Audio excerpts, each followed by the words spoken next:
Hi guys, welcome to Unreal Engine video tutorials series. In this video, I would like to discuss Viewport Toolbar in Unreal Engine. Viewport Toolbar is located at the top of the viewport window. Here we have viewport window. Viewport Toolbar is located at the top of our viewport window, guys. Okay, Viewport Toolbar provides various tools and settings to manage how you view and interact with the scene. Viewport Toolbar provides various tools and settings to manage how you view and interact with the scene. Let's begin. First we have Viewport Options. Viewport Options allows us to enable or disable Show FPS. You can see here in the Viewport Options we can enable Show FPS. If I enable, it shows frames per second, at what rate our scene is rendering. You can see it is rendering at 60 frames per second. Okay, if you go back and disable Show FPS, you see it is not showing the frames per second stats, right? Next, you can show or hide toolbar. If you want, by going to Viewport Options here, you can hide the toolbar or show the toolbar. Hide toolbar, show toolbar. Next, if you want, you can adjust the field of view. By default, it is set to 90 degrees. You can see that. You can zoom in, zoom out. You can definitely change the field of view, guys. By default it is set to 90 degrees. Next, if you want to switch to game view, you can switch here. You can see when we play the game, okay, when we play the game, we don't see all these gizmos. When we play the game, we don't see any gizmos here, right? We have here spotlight gizmo, we have point light gizmo, we have the particle effect gizmo, we have directional light gizmo, right? We have here world coordinate system gizmo. They are hidden when we play the game. If you want to see how your scene looks while playing the game, you can simply switch to game view by pressing the G key. See, all the gizmos are hidden. If I press the G key again, they are visible. Hide gizmos, show gizmos. So if you go here and say hide gizmos, so that is game view. See, all the gizmos are hidden. I disable, again the gizmos are visible, right? Next we have immersive mode. You can switch between the immersive mode and the regular mode. The shortcut key is F11. Okay, so if I click on this, your viewport becomes full screen. The viewport becomes full screen, right? And if I press the F11 key, regular mode, F11 key, immersive mode, F11 key, regular mode, guys. Next, if you want, you can set bookmarks. If you want, you can set bookmarks. You can see here, I'll go to bookmarks. Let me say clear all bookmarks. So I cleared all the bookmarks which are created previously. Bookmark for camera views. Okay, so bookmarks, set bookmark, bookmark 0. So when I say bookmark 0, so it is going to bookmark this view. It is going to bookmark this view. Okay, and then let me see from the top view and go here, bookmarks, set bookmark, and then I say bookmark 1. It creates one more bookmark. I want to see the scene from backside. So I go here, bookmarks, set bookmark, I say here bookmark 2. So we created 3 different bookmarks. We can jump between them easily, guys. Simply I go here, bookmarks, jump to bookmark 0, which is the front view. Moves the viewport to the location and orientation stored at bookmark 0. Moves the viewport to the location and orientation stored at bookmark 0.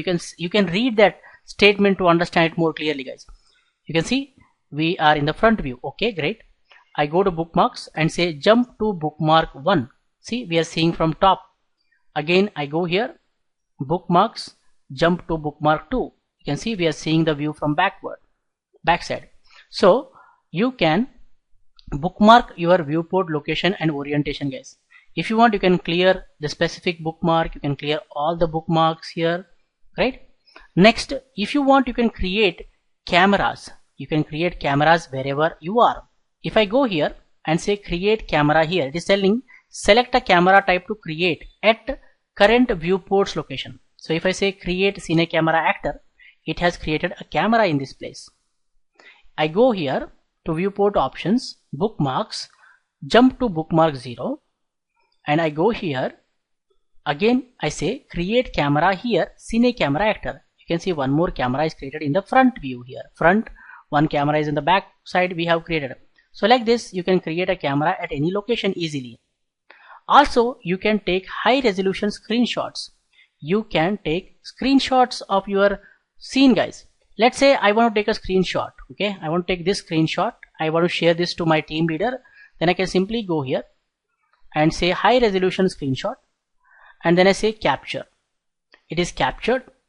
You can see here in the Windows Editor folder, it has created the screenshot. If I double click, it is in a PNG image. You can see that I can share it with my team leader or my teammates and get some suggestions to improvement, right? So again, I go back. Let's say I want to take a screenshot like this. Then I go here, high resolution screenshot, capture, go to the path, and here is a screenshot, guys. We got a screenshot, right? So like this, you can take high resolution screenshots. If you want, you can switch between different layouts. You can switch between different layouts. So here in the viewport options, we have layouts. We have one pan layout. We have two pans.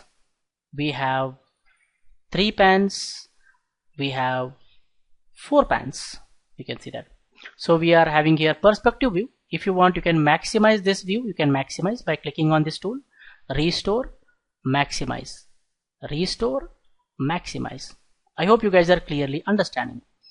Let me go back to this SMBush and press the F key to focus. Okay, we are back here. Fine.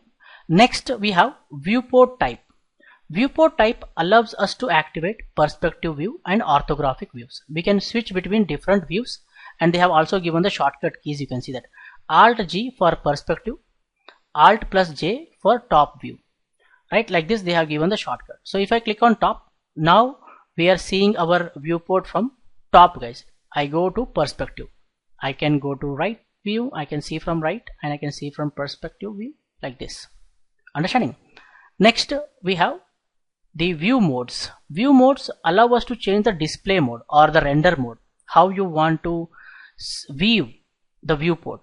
Lit shows the scene with lighting and materials. So by default, it is set to lit, where you can see the lighting as well as the materials. Next, we have unlit. Renders the scene with no lights. So if I click on unlit, it renders the scene without lights. Okay. Next, we have wireframe. It renders the scene with wireframe. You can see only the outlines of your meshes, everything, particle effects, everything. So it is clearly telling renders the scene in brush wireframe. You can see detail lighting, which renders the scene with detailed lighting only. So where you can see this normal maps, everything is visible. No diffuse maps. You can see lighting effects. You can see the shadows here. You can see shadows, the bump map, right? If you come here and say lighting only, you don't see bump maps and all here. No details, only the lights and shadows, right? And you can see reflections. You can see how the reflection is working, right? You can come back to later. So we have different view modes in this place, guys. You can explore them. Next, we have option to show or hide actors. We have show hide actors. We can show hide specific type of actors, lights, cameras, meshes, grid. You can see here, if I go to show and say anti-aliasing disable, you can see we have rough edges and smooth edges. Rough edges, smooth edges, that is anti-aliasing. You want to show or hide atmosphere, you can decide hide atmosphere, show atmosphere. You can if you want, you can hide the clouds or show clouds. So if you go here and say hide clouds, show clouds, you can see. You can hide fog, show fog. Even you can hide the grid, right? Grid, which we see if we do not have this floor. Right now we have a grid here, right? We can show or hide that grid. So if I hide the grid, grid is not visible. Again, show the grid, so grid is visible back again. So like this, you can show and hide specific things in your viewport, guys. Next, we have transformation tools. Like we have select tool, translate, rotate, and scale tool. So here we have select tool, which is used to select the actors, right? Select the actors. We have translate tool, which is used to move the actors, right? And then we have rotate tool, which is used to rotate actors. We have scale tool, which is used to scale the actors. And then we have the world space and local space tool, allows us to switch between the world and local space. So in here you can see I have the coach, I press the F key to focus on this. Okay, great. I am going to rotate it a little. Okay, now I rotated it, and then I switch back to the move tool. Okay, now if you carefully observe here, we can switch between the world space and local space. If I say world and local, can you see the change in the gizmo? World space, local space, world coordinate system, local coordinate system. So we can move the object in the world coordinate system, as well as we can move the object in the local coordinate system. Right? We have discussed all these things in the previous videos. If you don't know, please go and watch those videos. Next, we have discussed the surface snapping also, which enables or disables the surface snapping behavior. Right? I told you that, let's say you have some surface I'm creating here. Let's say I scale it and then I rotate it. Great. Now let me switch to the move tool and enable surface snapping is enabled. So if I hold the white sphere and drag, you can see that automatically our object is snapping to the surface and aligning with the surface angle also. You can see, right? That is surface snapping, we have already discussed, right? Next we have the grid options, that is grid snapping, rotation snapping and scale snapping, which enable us to enable or disable the snapping behaviors, right? We have discussed already the grid snapping, enable, disable, rotation snapping, enable, disable, scale snapping, enable, disable. I told you that these snapping behaviors help us to precisely place the actors in the scene, right?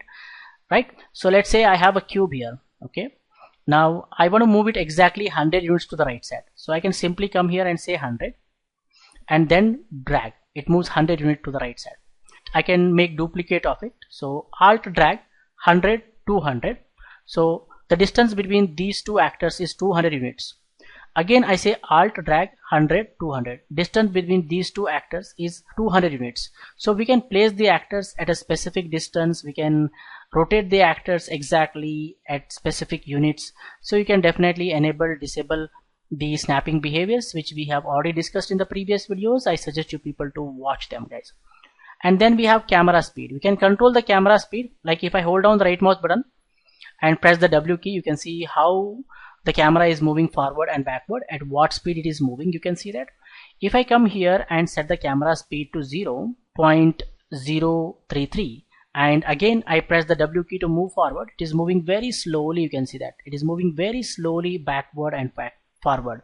So if I go and say 32 and press the W key, it moves very fast. S key, it moves very fast. You can see that it's moving very, very fast. You can see that.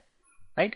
You can control the camera speed. By default it is set to 1. That's the default camera speed and it is comfortable for this small size area, right? So that's the camera speed. And then we have maximize, restored the viewport, right? So that's what we have in the viewport toolbar. I hope you guys have clearly understood what we have here.